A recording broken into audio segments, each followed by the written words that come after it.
again, mga kataba. I shall return ang pagbabalik ni Mama Taba. No, magluluto naman tayo ng aking all-time favorite na Shanghai. Oh, may twist mga kataba yung aking Shanghai. Meron siyang corned beef. Naglagay din naman ako ng konting taba ng baboy, pero minanwal ko lang yung paghihiwa nito. At ang ingredients nito mga kataba, iba-ibang klase ng gulay. No, bawang, sibuyas, carrots, may pipino to. No, ang aking paborito ng katabi ko, pipino. Tapos naglagay ako dyan ng pampatamis na isang perasong saging. At meron din tong repolyo. Patas, carrots. Wala lang akong kinchay. Ang nilagay ko naman doon, dito, spring onion, dahon ng sibuyas. Yan ang mga nilagay ko dyan, mga kataba. Ang changes nga lang dito, corned beef, pipino, at yung ating repolyo kasama ng ating nakalimutan ko na. Ilagay ako ng isang egg. Ayan. Nahalo. Kasi, bago ko to ibalot mga kataba, igigisa ko muna to. Ganun ang ginagawa ko kasi ini-stack ko to sa rep pag masyadong marami. Ganun ang ginagawa ni Mama Taba. Pwedeng pang ulam na 2 araw. O 2 beses, I mean. Tapos, yan ang niya, wrapper kasama ng papartneran natin siya ng itlog na maalat. So, yan, igigisa ko muna to. Yan. Ganyan ang ginagawa ni Mama Taba. Sinasalang niya muna bago niya ibalot para hindi siya madaling mapanis. 3 to 4 days mga kataba, hindi siya basta nasisira. Basta naluto ang ating ingredients na maayos. After natin maibalot, yan ang ating total na naibalot doon sa konti nating ingredients. Pwede na tayong magsalang. Baka nga maubos pa ito mga kataba kasi masarap siya. Try nyo rin yung corned beef na style, yung ganito. Kasi ako mga kataba, mahilig akong mag-experiment ng mga niluluto. Madalas okay na okay naman. Hindi naman, okay naman. Hindi pala naman, okay talaga. No? Kasi ganun pag nagluluto tayo, para hindi masyadong ulit-ulit at parang fix na yung natin, panlasa.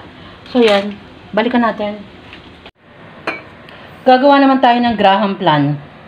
O, simpleng ingredients again, mga kataba. Yung 12 grams natin na natira na buko pandan powder. Yan. Inibang style ko naman ng ating gagawing dessert. Tapos, tunawin natin ng 2 cups ng water. Diba?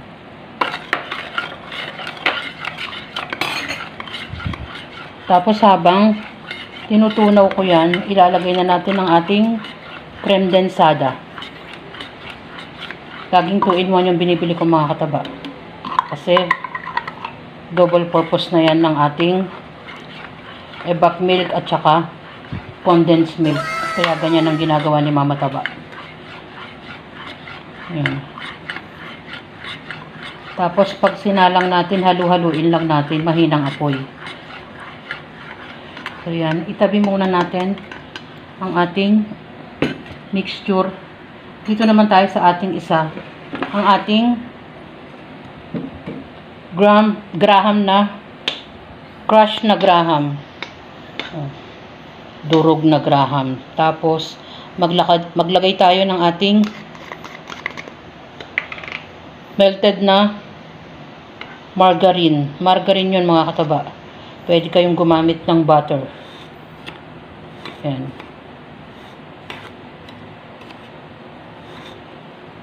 Tuin lang natin hanggang sa mag-mold siya. So, ganun. Ganun lang mga kataba. Balik-balik.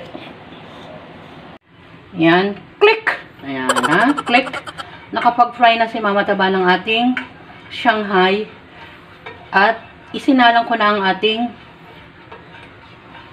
mixture ng buko pandan powder.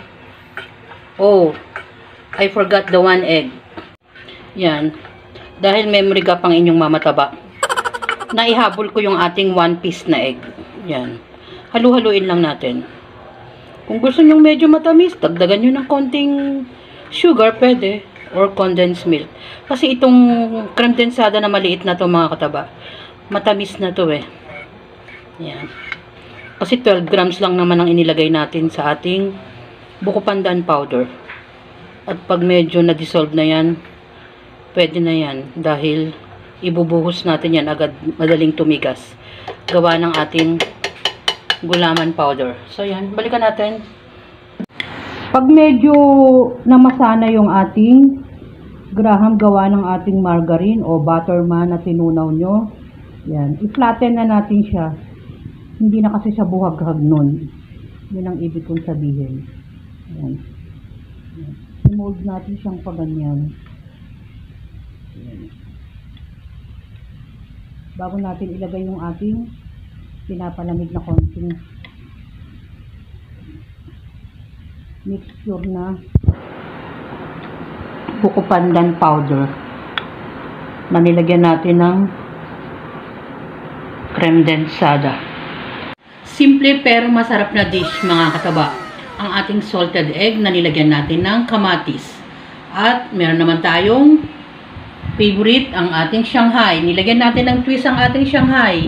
Nilagyan natin yan ng iba't ibang klase ng gulay mga kataba. Ang pinangsahog ko dyan ay corned beef. Malasa siya mga kataba. I-try nyo rin yung ingredients ng corned beef kasama ng mga gulay na iba't ibang klase. At meron naman tayong dessert na Graham flan. Graham flan naman, crushed graham ang ginamit natin dyan kasama ng creme densada at ang ating buko pandan powder. Yan. Ang ating dessert. Napakasarap na dessert mga kataba. Yan ang magkakapares mga kataba, salted egg, Shanghai, at ang ating dessert. Enjoy, kumain, at maging masaya. Masayang masaya talaga mga kataba. Dahil simpleng pagkain pero masarap. Salamat sa panunood! At bye!